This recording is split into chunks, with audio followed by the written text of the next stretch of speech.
देखिए, जब आप ऐड टू कार्ट इवेंट के लिए ऑप्टिमाइज कर रहे होते हैं तो बेसिकली पिक्सल को आप इस तरीके से ट्रेन कर रहे होते हैं कि बस यही मेरे लिए फाइनल स्टेप है यूजर की जर्नी का। गाइस, आज के इस पर्टिकुलर वीडियो में हम लोग बात करने वाले हैं about top Meta pixel mistakes. बहुत सारे एड अकाउंट्स को मैं ऑडिट करता हूं, बहुत सारे लैंडिंग पेजेस को मैं ऑडिट करता हूं और कहीं ना कहीं जो मिस्टेक्स मैं आपको कुछ बताने वाला हूं आज के इस वीडियो में, इनमें से बहुत सारी मिस्टेक्स मैंने देखी कि लोग अपने लैंडिंग पेजेस के ऊपर करते हैं या अपनी वेबसाइट के ऊपर करते हैं जब वो मेटा पिक्सल को इंस्टॉल कर चुके होते हैं। उसके बाद ये सारी चीजें ऑडिट में खुलकर सामने आ जाती हैं। तो आप लोग भी चेक कर लीजिएगा कहीं इन मिस्टेक में से कोई मिस्टेक आप तो नहीं कर रहे।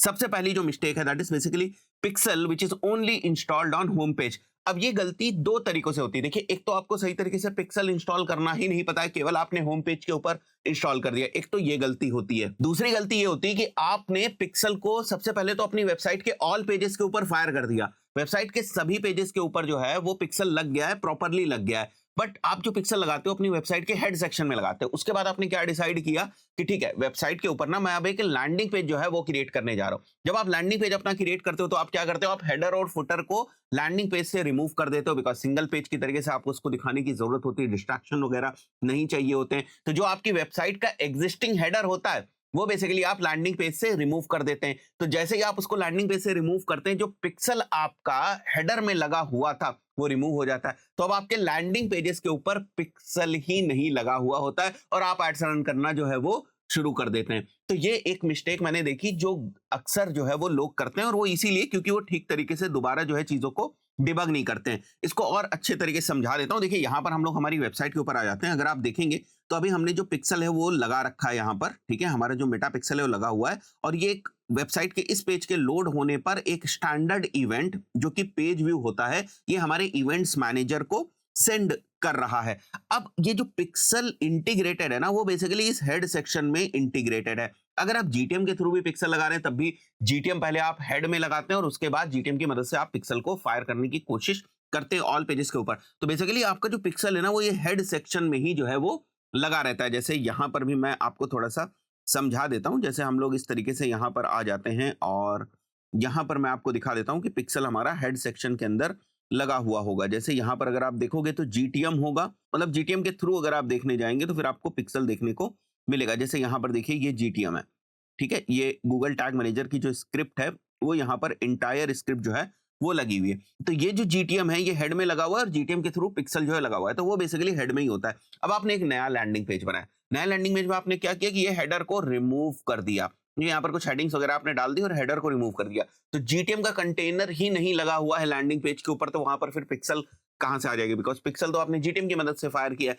तो ये एक प्रॉब्लम आती है और अक्सर मैंने देखा है कि लैंडिंग पेजेस के ऊपर पिक्सल ही नहीं लगा हुआ होता है, लोग उसको क्रॉस वेरीफाई नहीं करते हैं और सीधे सीधे एड्स रन करना शुरू कर देते। तो देख लीजिएगा आप ये मिस्टेक तो नहीं कर रहे हैं। सेकंड जो गलती लोग करते हैं that is basically multiple pixels installed on different pages of the website, missing the overall attribution and uniformity. अब आपने अपनी वेबसाइट के ऊपर एक लैंडिंग पेज बनाया, उसके ऊपर एक दूसरा पिक्सल लगा दिया, फिर आपको एक दूसरा लैंडिंग पेज बनाना था एक दूसरी सर्विस के लिए, आपने क्या किया, आप अपने इवेंट्स मैनेजर के अंदर गए, वहां पर एक नया पिक्सल क्रिएट कर दिया, फिर से उस लैंडिंग पेज के लिए आपने एक नया पिक्सल जो है वो क्रिएट करके उसके ऊपर लगा दिया। तो इस तरीके से क्या कर रहे हैं, आप मल्टीपल पिक्सल्स को बना रहे हैं और आपकी जो लर्निंग है ना वो डिस्ट्रीब्यूट हो रही है, किसी तरीके से एक यूनिफॉर्मिटी नहीं है। आप एक सेंट्रलाइज्ड पिक्सल लगा सकते हैं जो आपकी वेबसाइट के लिए भी होगा, आपके लैंडिंग पेजेस के लिए भी होगा, आपके थैंक यू पेज के लिए भी होगा, जितने भी आपको लैंडिंग पेजेस बनाने हैं सबके ऊपर वही पिक्सल जो है वो रहने वाला है। हाँ, आप मल्टीपल इवेंट्स बना सकते हैं, यूआरएल के बेसिस पर, डिफरेंट कंडीशंस के बेसिस पे आप मल्टीपल इवेंट्स बनाकर फिर उनको रख सकते हैं और उसके बेसिस पर आपने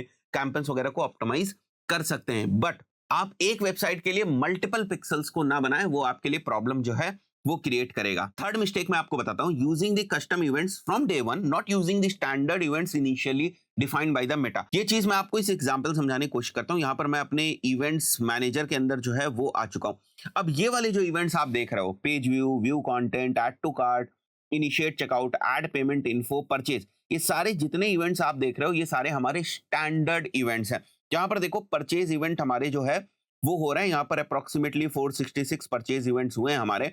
और व्यू डिटेल्स में आकर अगर हम यहाँ पर सैंपल्ड एक्टिविटीज को देखें तो आप देख सकते हो यहाँ पर कि इस टाइप से ये जो मेटा पिक्सल है वो 7 पैरामीटर्स के साथ इस यूआरएल की कंडीशन के बेसिस पर ये परचेज इवेंट जो है वो ट्रिगर कर रहा है। तो ये सारे जो हमारे इवेंट्स होते हैं, जो बाय डिफॉल्ट हमारे इवेंट्स होते हैं, बेसिकली मेटा जिनको बताता है कि आपको ये ट्रैक करने की जरूरत है, these events are basically called as standard events. इसके अलावा अगर आप यहाँ पर देखोगे कि गूगल एड्स का परचेज का मैंने एक अलग से इवेंट बनाया हुआ है, एसईओ मास्टरी का मैंने अलग से इवेंट बनाया है, बंडल कोर्स का अलग से बनाए हुए हैं। These events are called as basically custom events, ये मैंने अलग से बनाए हुए हैं। इनका अगर आप देखोगे तो सिंबल भी आपको अलग से देखने को मिल रहा है। तो these are the custom events जो हम लोगों ने क्रिएट किए हुए हैं। तो अगर हमारा कोई गूगल एड्स का कोर्स परचेज करता है तो ये इवेंट ट्रिगर होगा। अगर हमारा एसईओ का कोर्स कोई परचेज करता है तो ये वाला इवेंट जो है वो ट्रिगर होगा। अगर हमारा कोई बंडल कोर्स परचेज करता है तो ये वाला जो इवेंट है वो हमारा ट्रिगर होगा। अब ये सर परचेज वाला इवेंट कब ट्रिगर होगा? ये कोई भी अगर हमारा कोर्स परचेज होता है तो ये परचेज वाला इवेंट जो है वो ट्रिगर होगा। तो जनरली ई कॉमर्स में यही सारे स्टैंडर्ड इवेंट्स होते हैं, बट अपने स्पेसिफिक सिनेरियो के पॉइंट ऑफ व्यू से मैंने अलग से कस्टम इवेंट जो है बना रखे हैं। बट अगर आपकी कोई ई कॉमर्स वेबसाइट है तो आपके पास मान के चलते हैं 1000 प्रोडक्ट्स है, तो 1000 प्रोडक्ट्स के आप अलग से कस्टम इवेंट्स नहीं बनाएंगे, वो आप परचेज इवेंट्स के थ्रू ही ट्रैक करने की कोशिश करते हैं। वो आपका कंटेंट आईडीज के थ्रू डिफाइन हो जाता है कि कौन सा जो प्रोडक्ट है वो बेसिकली आपका बिका हुआ है। बट अब यहां पर क्योंकि मैं गूगल एड्स के लिए अलग से एड्स जो है वो रन कर रहा हूं मेटा के ऊपर, तो मैंने हमारा जो मेटा का कैंपेन है वो इस इवेंट के लिए ऑप्टिमाइज करके रखा है। बट आप इस तरीके से कस्टम इवेंट बनाकर नहीं ऑप्टिमाइज करेंगे अगर शुरुआत में आपके पास डेटा नहीं है। हमारे पास शुरुआत में डेटा थी, बहुत सारी परचेजेस ऑलरेडी आ चुकी थी, इसलिए हमने एक सेपरेट कस्टम इवेंट बना दिया। और क्योंकि हमें उसी कोर्स को प्रमोट करना है, उसी कोर्स के ऊपर एड्स रन करने, इसलिए हमने उसको अलग से कस्टम इवेंट बनाकर उसको प्रमोट कर दिया। आपकी अगर कोई ई कॉमर्स वेबसाइट है तो आप 50 कस्टम इवेंट्स बनाकर उसको प्रमोट नहीं करेंगे। लीड इवेंट भी अगर आपको ट्रैक करना है तो लीड का भी स्टैंडर्ड इवेंट होता है। तो यहाँ पर मैंने एक मेटा का ऑफिशियल डॉक्यूमेंट ओपन कर रखा है जहां पर आपको स्टैंडर्ड इवेंट्स जो है देखने को मिल जाएंगे। देखिए ये सारे आपके स्टैंडर्ड इवेंट्स हैं।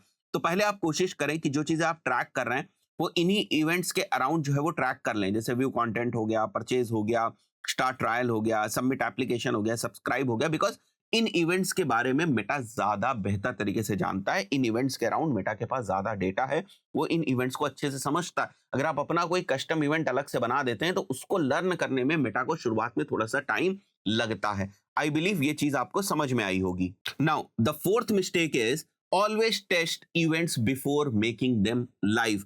आपको आपके इवेंट्स मैनेजर के अंदर ही टेस्टिंग का ऑप्शन मिल जाता है। तो सबसे पहले आप अपने इवेंट्स को टेस्ट कर लें, या मेटा पिक्सल हेल्पर की मदद से आप इवेंट्स को टेस्ट कर लें कि जो इवेंट्स आप इवेंट्स मैनेजर के अंदर भेजना चाहते हैं वही जा रहे हैं, जो पैरामीटर्स आप भेजना चाहते हैं वही जा रहा है। ऐसा तो नहीं कहीं पर डुप्लीकेशन हो रहा है या डिफरेंट कंडीशन के ऊपर जो है वो इवेंट्स की इंफॉर्मेशन इवेंट्स मैनेजर के अंदर जा रही है। तो हमेशा इवेंट्स को लाइव करने से पहले उसको एक बार टेस्ट जरूर कर लें। नेक्स्ट जो मिस्टेक लोग कर रहे हैं वो ये है कि आज के टाइम में भी लोग बेसिक मेटा पिक्सल को इंस्टॉल कर देते हैं, बल्कि कैपी का ऑप्शन होने के बाद भी मैंने देखा है बहुत सारे लोग अभी भी कैपी को इंप्लीमेंट नहीं कर रहे हैं। अब तो कैपी का इंप्लीमेंटेशन आसान भी है, बहुत सारे रिसोर्सेज अवेलेबल हैं जिनसे आप आसानी से इंप्लीमेंट कर सकते हैं। अगर ये सारी चीजें मेटा पिक्सल का इंप्लीमेंटेशन, कैपी का इंप्लीमेंटेशन ई कॉमर्स वेबसाइट्स के ऊपर, शॉपिफाई वेबसाइट्स के ऊपर, वो कॉमर्स की वेबसाइट्स के ऊपर, लीड जनरेशन वाले बिजनेसेस के पॉइंट ऑफ व्यू से ये सारी चीजें अगर आप सीखना चाहते हैं तो आप हमारे कोर्सेज वाली वेबसाइट के ऊपर जा सकते हैं और यहाँ पर आपको एक एडवांस ट्रैकिंग का कोर्स देखने को मिलेगा। इस कोर्स के अंदर ये सारी चीजें हम लोगों ने बहुत ही इन डेप्थ जो है वो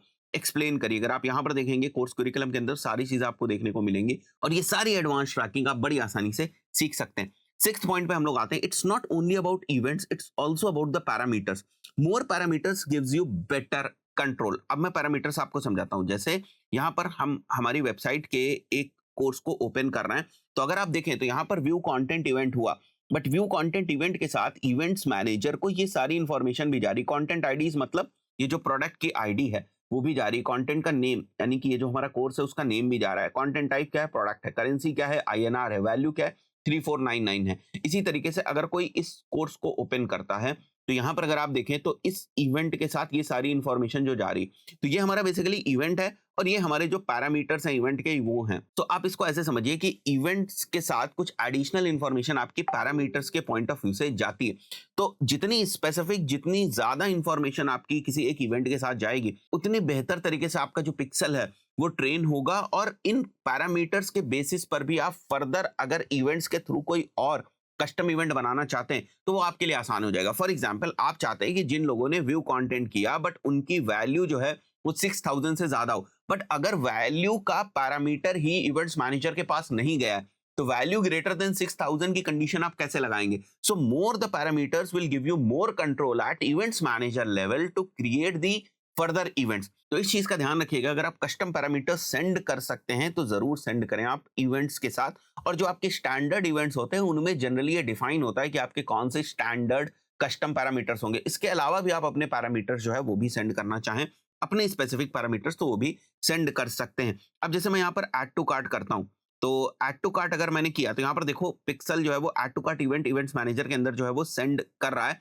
और यहाँ पर अगर आप देखेंगे तो ऐड टू कार्ट इवेंट के साथ भी ये सारे हमारे जो पैरामीटर्स हैं वो जा रहे हैं। इसी तरीके से अगर मैं चेकआउट के ऊपर क्लिक करता हूँ तो यहाँ पर अब इनिशिएट चेकआउट जो एक इवेंट है जो इस कंडीशन पे लगा हुआ था, वो इवेंट हमारा इवेंट्स मैनेजर के अंदर जा रहा है, सारी इंफॉर्मेशन जा रही है। बट चेकआउट के साथ अगर आप देखें तो एक और पैरामीटर हम लोगों ने सेंड किया, that is basically num items, because ये वाला पैरामीटर चेकआउट पे ही एक्टिव होगा। जब आप चेकआउट करने जा रहे हैं तब आपको इवेंट्स मैनेजर को बताना पड़ता है कि चेकआउट करते वक्त हमारे पास कितने प्रोडक्ट हैं। ऐसा हो सकता है ना कि चेकआउट में 4 प्रोडक्ट्स को जो है वो लेकर जा रहे होते हैं, नम आइटम्स में 4 आ जाएगा। ये सारी चीजें हम लोगों ने कोर्स में बहुत डिटेल में जो है एक्सप्लेन करी हुई है। तो कस्टम पैरामीटर्स वगैरह को ठीक तरीके से आपको सेटअप करना आना चाहिए, डुप्लीकेट इवेंट्स नहीं बनने चाहिए। अब ये चीज इसलिए होती है क्योंकि आप टेस्टिंग वगैरह ठीक तरीके से नहीं करते। एक बार आपने इवेंट्स बनाए किसी कंडीशन के ऊपर, उसके बाद दोबारा फिर से उसी कंडीशन के ऊपर एक दूसरा इवेंट भी बना दिया, तो अब 2 इवेंट्स आपको देखने को जो है वो मिल रहे हैं। तो जो भी आपके कन्वर्जन हो रहे हैं, for example thank you page का लोड होना आपके लिए कोई कन्वर्जन है, उसके बेसिस पे आप एक इवेंट जो है वो क्रिएट करना चाहते हैं, तो थैंक यू पेज के ऊपर बार बार जाकर आप चेक कर लेंगे, ऐसा तो नहीं वहां पर डबल इवेंट जो है वो क्रिएट हो रहे हैं। या कई बार ऐसा होता है कि आपने जीटीएम के थ्रू भी जो है वो पिक्सल लगा दिया और आपने जो है वो मैनुअली जाकर भी वर्डप्रेस में जो है वो पिक्सल लगा दिया, या फिर आपने डेवलपर को दे दिया उसने भी पिक्सल लगा दिया, तो अब 2 बार पिक्सल जो है वो फायर होगा, तो डुप्लीकेट इवेंट्स होंगे। तो ये सारी चीजें थोड़ी सी डिबग करने की भी जरूरत होती है और ये बहुत ही कॉमन मिस्टेक है जो अक्सर लोग करते हैं। 8th मिस्टेक के बारे में बात करते हैं। अगर आप कोई बड़ा चेंज, मेजर चेंज अपनी वेबसाइट के ऊपर कर रहे हैं, जैसे माइग्रेशंस वगैरह कर रहे हैं, वेबसाइट की थीम वगैरह आपने चेंज करी, वेबसाइट का स्ट्रक्चर वगैरह चेंज कर रहे हैं, यूआरएल्स वगैरह को हटा रहे हैं, ये सारी चीजें कर रहे हैं अगर आप, तो दोबारा आपको अपने पिक्सल को ऑडिट करने की जरूरत है। बिकॉज ऐसे जब आप चेंजेस करते हैं, कुछ पेज वगैरह हिल जाए, कुछ यूआरएल वगैरह चेंज हो जाए, उन यूआरएल की कंडीशंस के ऊपर आपने पिक्सल के इवेंट्स वगैरह बना रखे हैं, तो सारी प्रॉब्लम्स क्रिएट होने लगी। तो उसके बाद फिर से जाकर जो आपके इंपॉर्टेंट इवेंट्स हैं उनको आप एक बार ऑडिट करें। 9th और फाइनल मिस्टेक की बात करते हैं, training your pixel on wrong event data.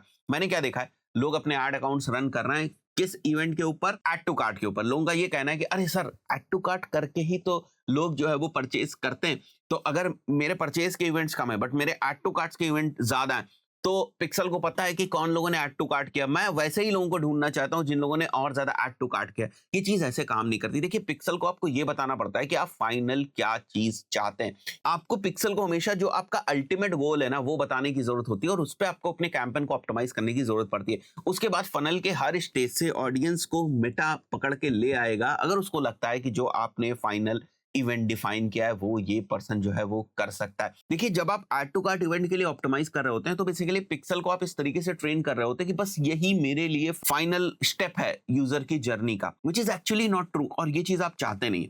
तो कभी भी आपको अपने पिक्सल को रॉन्ग इवेंट डेटा के ऊपर ट्रेन करने की कोशिश नहीं करनी है, रॉन्ग ऑप्टिमाइजेशन इवेंट कभी भी आपको नहीं सेलेक्ट करना है। अगर आपको वीडियो वैल्यूएबल लगा है तो लाइक जरूर करिएगा, कमेंट जरूर करिएगा। मिलते हैं नेक्स्ट वीडियो में, टिल देन गुड बाय।